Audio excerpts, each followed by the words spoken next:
High, আমি একটা video দেখছি। কত বড় বিয়া না হলে এরকম কথা কেউ বলতে পারে না। সেটা প্রধানমন্ত্রী তার মার নামে উল্টো পাল্টা কথা বলছে। কংগ্রেস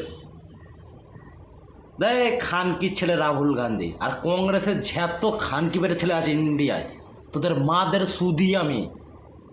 কংগ্রেসের যত নেতা আছে ইন্ডিয়ার ভেতরে, যত আছে, তাদের রাহুল গান্ধী বলো, সোনিয়া গান্ধী বলো, তোদের মাদের সুদি খানকির বাচ্চা। আর খানকির বাচ্চা যে দুনিয়ায় নেই, তুই তার নামে কথা বলছিস। কারা? ভারত মা, তারা মনে তোরা মানিস নে। আরে গালি দিতে হলি নরেন্দ্র মোদীর দে, কেন তার মার টানবি? তার মার কি অন্যায়? না সে তার মা কোনো রাজনীতি আছে?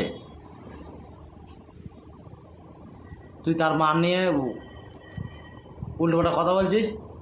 শালা খানকির ছেলে এখানে আরে শালা যত সামসা আছে এই রাহুল গান্ধী আর এই গান্ধী পরিবার, আর যত খানকির ছেলে ভারতবর্ষে, যত খানকির ছেলে কংগ্রেস আছে, সবার মাদের আমি সুদি। কোনো ভারতবর্ষে বাবা সুদির ছেলে যদি কোনো খানকি বেড়ে মাদার চোদ যদি থেকে থাকে, আমার কিছু, আমি পশ্চিমবাংলার একটা ছেলে, পশ্চিমবাংলায় আমার বাড়ি, যদি কোনো মাদার চোদ থাকে এই কংগ্রেসের ভেতরে, আমার একটা বাল ছিঁড়ে দেখা, আমি পুরো অল ইন্ডিয়া কংগ্রেসদের মাদের সুদি। খানকির ছেলে, খানকির ছেলে নরেন্দ্র মোদী শালা হারা শালা শালা আমরা যার ভগবান মনে করি, তুমি তার মারের নিয়ে উল্টো পাল্টা কথা বলছো। আরে খানকির ছেলে, খানকির ছেলে। এই রাহুল গান্ধী, তোর মারের সুদি, তোর মা কোথায় ছিল? খানকির ছেলে। আর যে মঞ্চর থেকে বলেছে কংগ্রেসের, যে বলেছে, শোন ভাই, তুই যেখানেই থাকিস, তুই তোর মার গুড় থেকেই বেরোয়।